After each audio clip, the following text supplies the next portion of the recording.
Bien, ben nous y revoilà. Alors ce coup-ci, on va démarrer sur le tapeur. Hein, toujours pareil, on continue la série simple déforme et on va aller, pas sur le twist, mais sur le tapeur. Alors le tapeur, il se déforme toujours aussi selon l'axe des Z. Hein, donc je vais passer en vue de dessus pour voir sa déformation. Et là tout de suite, on voit que mon cube, qui lui est un objet avec plein de loupes, hein, est déformé comme ça. Donc là, je vais le faire tourner R, Y, 90 pour le mettre à la verticale. Et je vais le remonter pour être au point 0 ici, sur la base, qu'il ait sa base ici. Donc là, j'obtiens une déformation, vu que tout mon objet est sélectionné. J'ai coché ceci ici pour avoir le visu en temps réel et en mode edit. Et on obtient toujours la même chose, hein, vertex group, origine, le facteur de déformation, les limites de départ et de fin, et le lock XY. Donc là, pour vérifier, pour vous montrer ce que ça donne, on va commencer avec le facteur, hein, qui va m'augmenter ou diminuer en négatif ou en positif le tapeur. D'accord. Alors là, ça peut être intéressant. Là, je vais regarder des deux côtés. Donc on voit qu'on obtient une pyramide à 4 faces. D'accord. Assez facilement.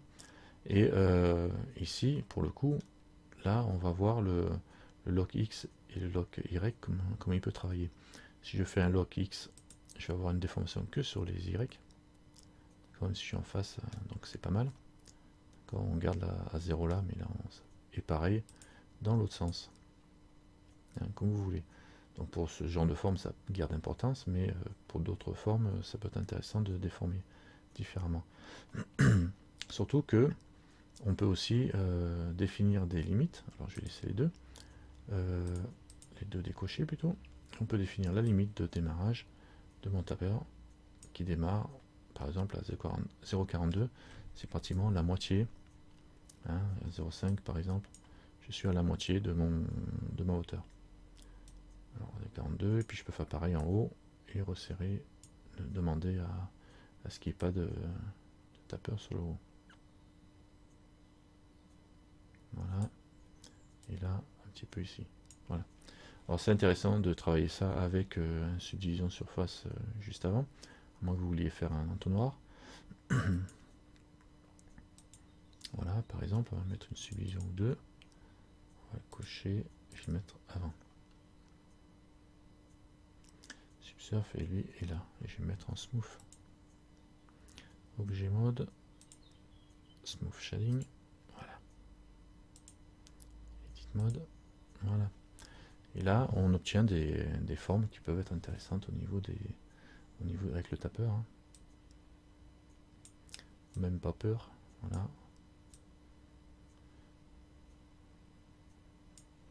Ou plutôt l'inverse.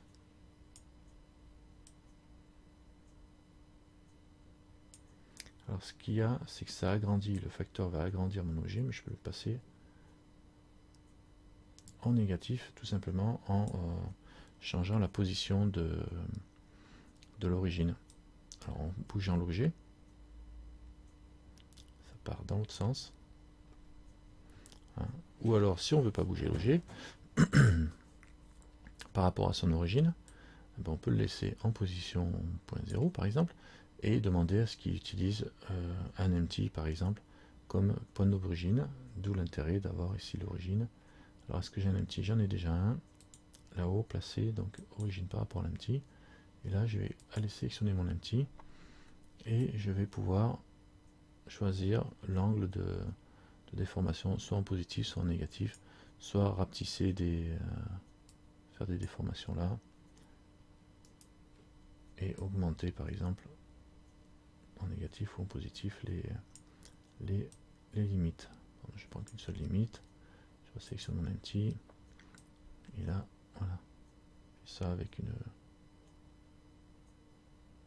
Ouais. On peut vraiment déformer les choses comme on veut, quoi. D'accord. Et après, vous pouvez resserrer, retoucher votre bouteille. Par exemple, si vous avez décidé de faire une bouteille, ici, sélectionnez ça. Je vais mettre en fall off. Connecter par exemple, je vais faire un S. Shift Z.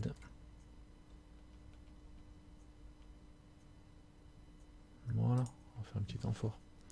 Ok. Donc ça avec le tapeur. Plus ou moins d'un côté. Ah oui, parce qu'en plus, mon empty, là, il est, vu qu'il n'est pas dans l'axe, qu'il est un petit peu décalé, il est là l'empty, je le prends, ben je peux, si j'attrape mon empty, que l'origine, on peut la sortir de l'angle. Donc je peux décaler droite-gauche, pour faire le tapeur plus à droite, plus à gauche, si je veux, et je peux lui faire une rotation aussi. Là, si je me mets bien de profil, par exemple, et je vais faire une rotation, voilà, ça va me donner un effet de rotation sur l'effet lui-même du tapeur. Et il va s'arrondir ou pas. Donc ça permet de calculer pour faire un barbapapa facilement. Ou un interrupteur, comme on veut. Petite rotation. Donc la rotation, la position et le scale de mon empty vont jouer sur l'effet de mon objet. Là, je le mets à peu près aligné. Là, si je fais un S, j'augmente la tête de mon empty et ça me permet de régler plus facilement. Ouais, le scale il change pas évidemment. Quoique normalement ça aurait dû peut-être jouer. Enfin bon, c'est pas grave. Déjà vous vous déplacez comme ça. Le scale, non, il change rien. Tiens, c'est étonnant. Donc ça c'est bon. Le facteur peut être plus ou moins important. Ça aurait dû jouer par rapport au scale, mais ça le fait pas. Ça aurait pu le faire en tout cas. Après vous pouvez verrouiller sur un axe ou sur un autre, évidemment, que dans un sens ou que dans l'autre, si vous voulez obtenir votre empty. Et pareil pour les vertex group, on sélectionne une partie, on assigne un groupe et la déformation va se faire que sur les vertex sélectionnés et assignés. Alors maintenant on va regarder le stretch. Le stretch, lui, il est pratiquement pareil que le tapeur, sauf que il me fait plus un arrondi, j'ai l'impression. Voilà. Alors je vais sortir de l'empty ici. J'ai diminué le facteur. Je vais remettre ça à 0. Voilà. Facteur très simple. Donc, comme j'avais agrandi mon objet, je vais repasser en mode edit. Je vais faire un S pour revenir en normal par exemple. Et je vais enlever le subdivision pour voir ce que je fais. Voilà, donc le stretch. Voilà. Le stretch, lui, il fait pratiquement comme le tapeur, sauf que ça me fait un arrondi. Alors, on voit pas très bien ici parce que j'ai les bordures qui sont pas pareilles dans tous les sens. Je vais faire simplement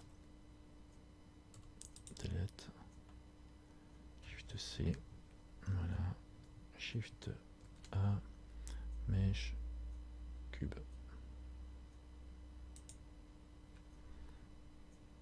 Tab, je vais faire un S, un scale.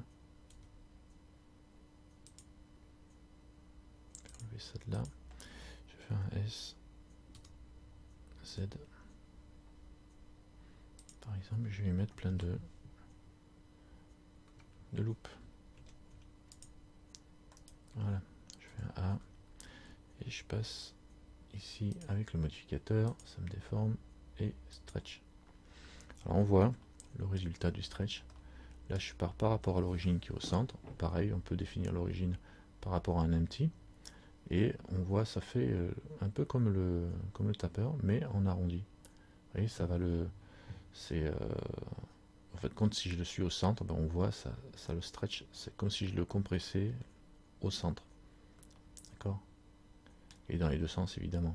Là avec le doigt, j'ai attrapé, je vais faire une bulle gomme, je verrouille un seul axe et du coup je vais être serré S, Y, voilà. Je vais être serré que dans un sens. Alors je vais appliquer ça pour que vous voyez mieux. Je vais passer en Z. Voilà. D'accord, un seul axe ou les deux axes déformés. Donc là ça sert dans les deux sens. CTRL Z. Là je déforme sur les deux axes, et là je peux déformer que sur un seul axe. Alors ça peut être sympa pour faire des colonnes, parce que là je vais décaler ma base, voilà, des voûtes de pont, des trucs comme ça, et on peut aussi démarrer avec les limites le démarrage de mon strength, et ça fait toujours arrondi hein, quand même, et toujours le démarrage se fait par rapport à l'origine, le début ou la fin, pareil. J'ai diminué l'amplitude un petit peu, voilà. Début ou la fin qui est réglable facilement avec ça, et on peut se mettre en X ou en Y ou dans les deux sens, voilà. Ce qui permet de faire des formes et des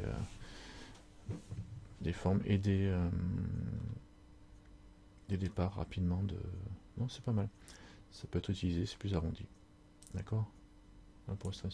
Après vous avez aussi donc avec en prenant l'origine l'empty par exemple que j'ai au dessus, qui est là, il est là mon empty, je vais aller l'attraper, je vais me mettre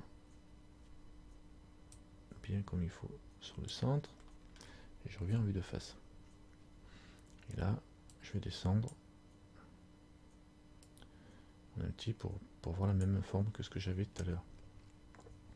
Alors là on obtient la rotation de l'empty qui peut faire des déformations assez étonnantes, d'accord.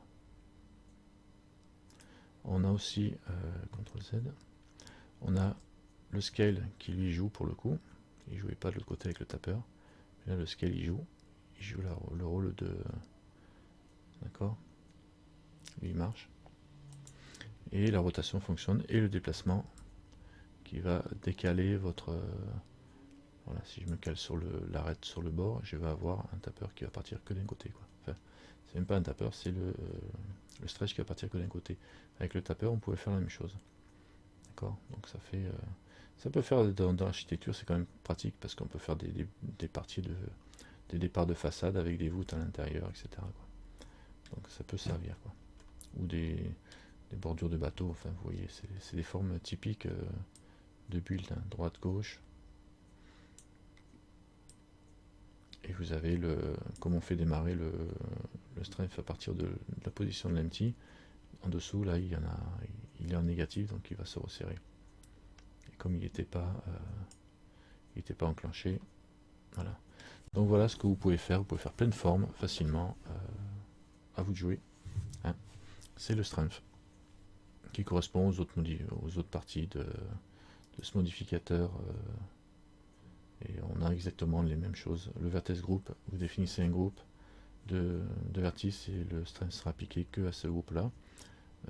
Les locks on les a vus, et le départ et la fin, et le facteur qui joue pour le reste. Très bien. Bon, bah, amusez-vous bien, à bientôt.